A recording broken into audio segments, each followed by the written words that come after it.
আমার বুকের উপর কি চাপাইলি রে? মনে হয় সাতমুখ আসমান জমিন আমার বুকের উপর চাপাইলি। এই কথা বলে নবী চিৎকার দিলে আজরাইল বলছে, ইয়া রাসূলুল্লাহ, ইয়া হাবিবাল্লাহ, আমি যত মানুষের রূহ নিয়েছি, কিয়ামত পর্যন্ত যত মানুষের রূহ নিব, সকলের সেই আছারের মওত আপনার হবে দয়ার নবী, আমি আপনাকে কষ্ট দিব না। আমার নবী বললেন, আজরাইল, এই যদি আছারের মওত হয়, কষ্টের মত না জানি আরো কত হৃদয় বিদারক, কতই না যন্ত্রণাদায়ক। আমার কলিজাটা মনে হয় মানে না ছিঁড়ে যায়, এত কষ্ট।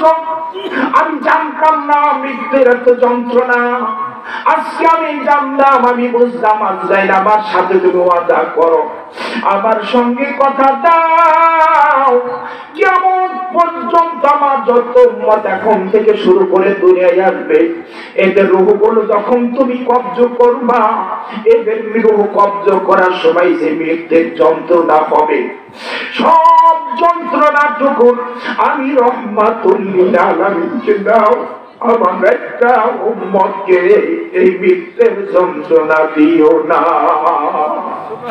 রহমাতুল লিল আলামিন।